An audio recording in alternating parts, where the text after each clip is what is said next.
युद्ध झाला? श्री महादेव निर्मित शक्तीच्या प्रलयामुळे तुझा भाऊ घाबरला की काय? तुझ्यासारख्या शक्तीला लोळवायला मी एकटाच समर्थ आहे.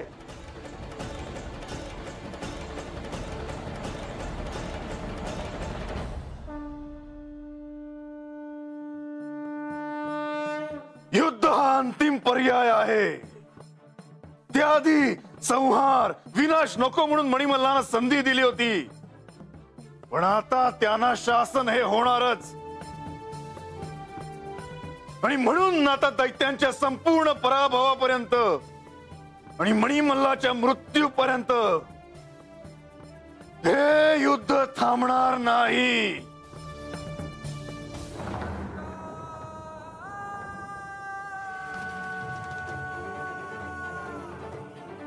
हे श्री महादेवा, तुम्ही जगाचे रक्षण करण्यासाठी तांडव नृत्य करता, पण तुमच्या नृत्य प्रसंगी तुमच्या पायांच्या होणाऱ्या आघाताने ही भूमी संभ्रमात पडते. आपल्यावर प्रलय येणार आहे की काय असे तिला वाटू लागते. विष्णुपद अंतरिक्ष तुमच्या नृत्य प्रसंगी गरगर फिरणाऱ्या हातांमुळे नक्षत्र ग्रहणासह पीडित होते.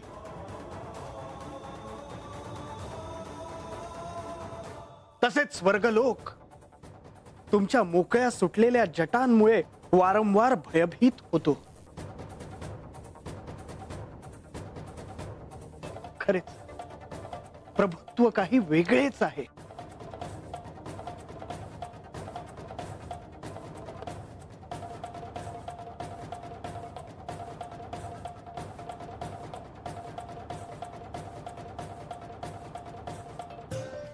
नारायण नारायण.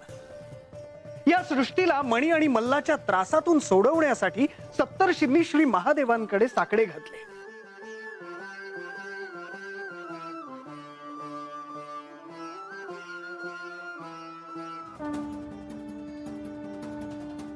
आणि श्री महादेवांनी त्यांचा सर्वनाश करण्यासाठी आपल्या जटांमधून घृतमारीची निर्मिती केली.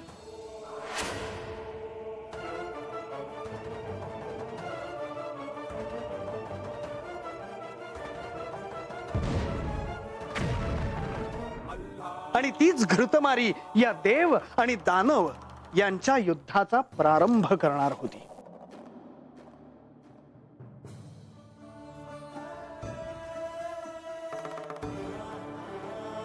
मणी, तुला तुझ्या विनाशापासून वाचायचं असेल तर श्री महादेवांना शरण जा.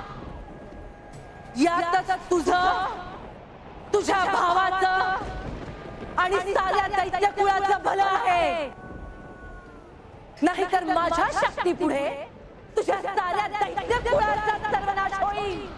तुझा सर्वनाश माझ्या हातूनच लिहिला असावा हे हळूहळू मला पटू लागले आहे. तुझा वध केल्यानंतर तुला सहाय्य करणाऱ्या प्रत्येक देवाला मी असं शासन करेन की भविष्यात कुणीही दैत्य कुळाकडे वाकडी दृष्टी करून बघण्याचे धाडस करणार नाही.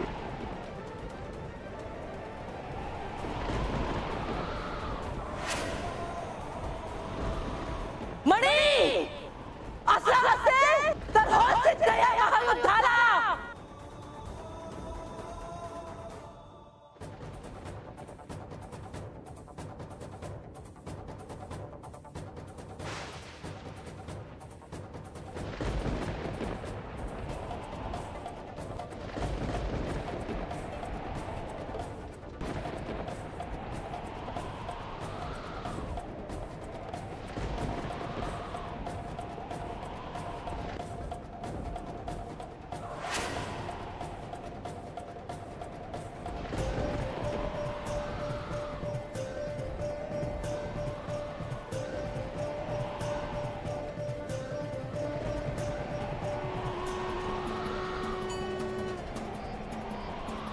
आक्रमण!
असे भेकडासारखे कुठे पळताय?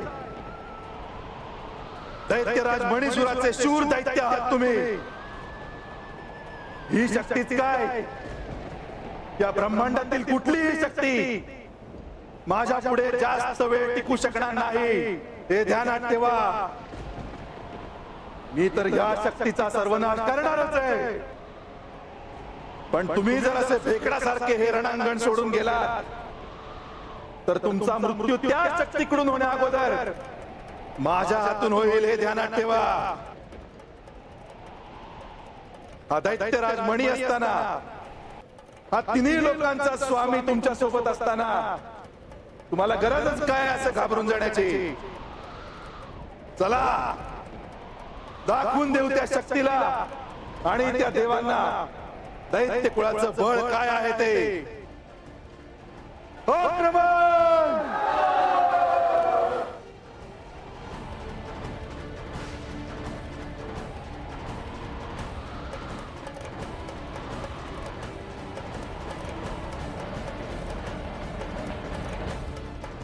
खरोखरच यांच्या सामर्थ्यापुढे कोणत्याही दैत्याचे काय चालणार? ती शक्ती यांनी निर्माण केली होती. तिच्या पुढे त्या मणीचे काहीही चालले नसणार याची मला कल्पना आहे.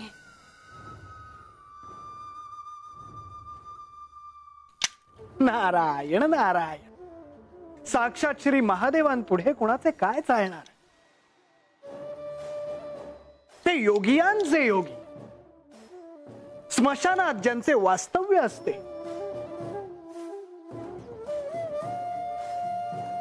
जिथे जोडीला पिशाच्च आणि गणांची गर्दी असते,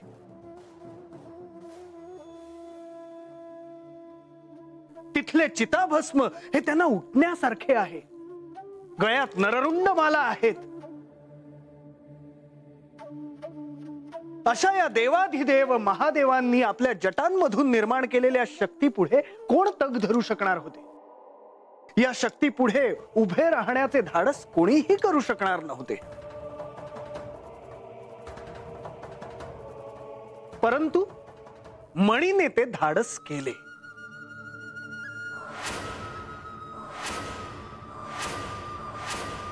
आपल्या भावालाही बरोबर न घेता तो एकटाच दैत्यांसह युद्धभूमीवर पोहोचला. पण त्या समस्त दैत्यांना जणू मृत्यूच समोर आहे असे वाटत होते.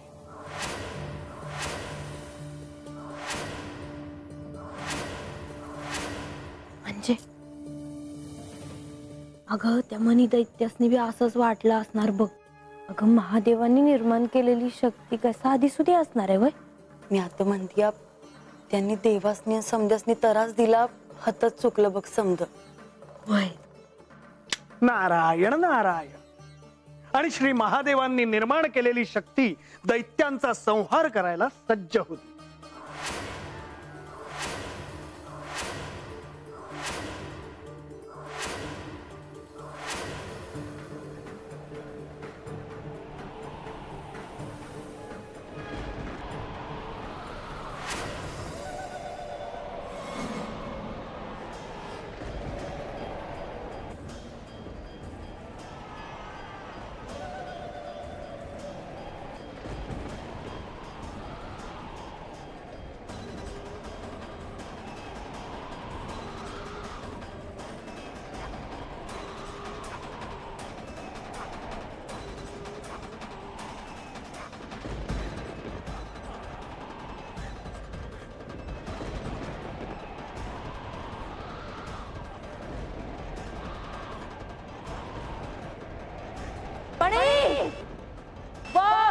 नीट डोळे उघडून बघ.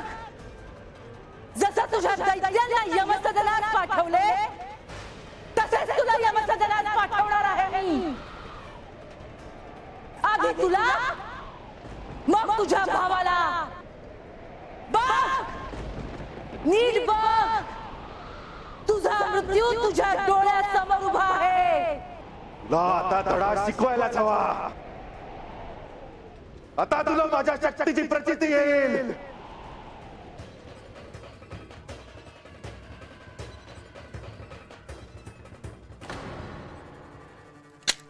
नारायण नारायण. आणि अशा रीतीने मणी आणि घृतमारी या दोघांचेच युद्ध सुरू होणार होते.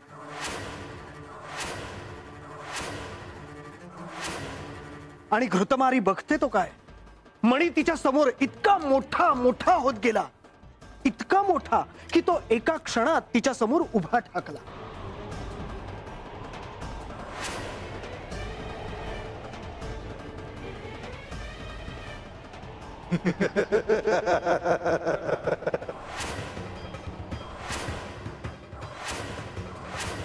त्याचे डोळे आग ओकत होते. दैत्यांचा संहार झालेला पाहून त्याच्या तळपायाची आग मस्तकात गेली होती. आणि हे सार करणाऱ्या घृतमारीचा संहार करण्यासाठी मणी सिद्ध झाला होता.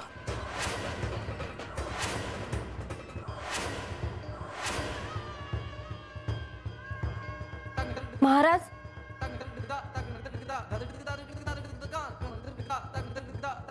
मला एक विचारायचं आहे. विचारू का?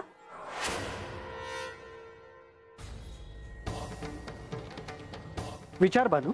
त्या राक्षसाकडे एवढी शक्ती आली कुठनं? का त्यांनी महादेवांनी निर्माण केलेल्या शक्ती एवढं मोठं झालं?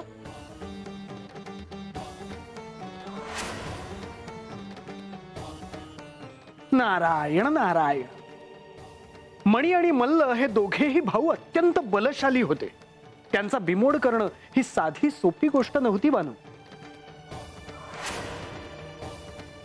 ज्या दैत्यांनी वर्षानुवर्ष अत्यंत खडतर अशी तपश्चर्या करून साक्षात श्री ब्रह्मदेवांनाही प्रसन्न करून घेतलं, ते दैत्य कोणी साधे दैत्य नसणारच. अत्यंत महत्वाकांक्षी असे ते दैत्य होते.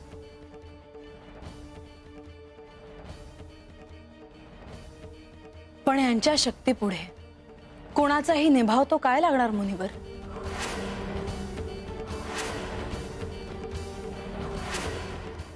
हे सृष्टीतल्या लय तत्वाचे स्वामी आहेत. यांनी निर्माण केलेली शक्ती इतकी विनाशक होती की तिला शांत करण्यासाठी ऋषी मुनींना तुपाने शांत करावे लागले.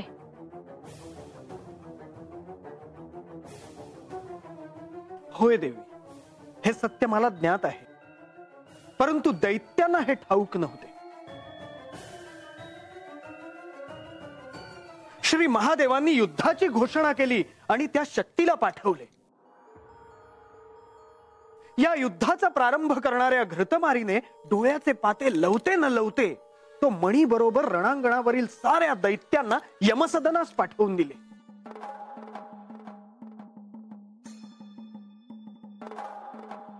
आणि हे पाहून मणीचा राग अनावर झाला. आणि मग मला ठावा हाय, त्या शक्तीनं मनीला बी मारलं असेल.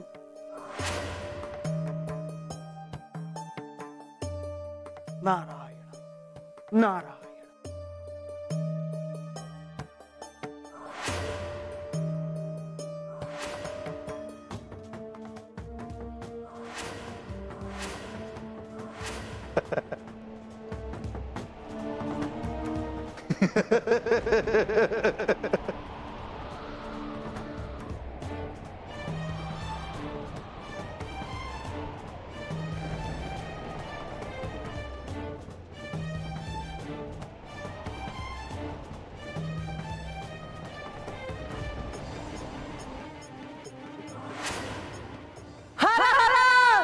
महादेव!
हे युद्ध सुरू असताना त्यावेळी कैलासात देखील मी असाच ध्यानस्थ बसलो होतो.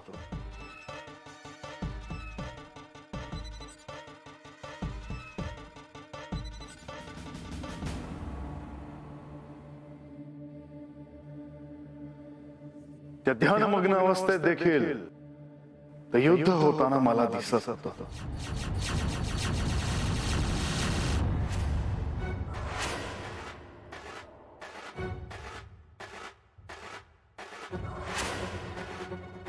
ह्या युद्धात काय होणार आहे ह्याची मला कल्पना आली होती. मला हे कळून चुकले होते की प्रसंगी घृतमारी देखील मणीच्या बळापुढे हतबल झाली असती अशी शक्ती मणीने आत्मसात केली होती.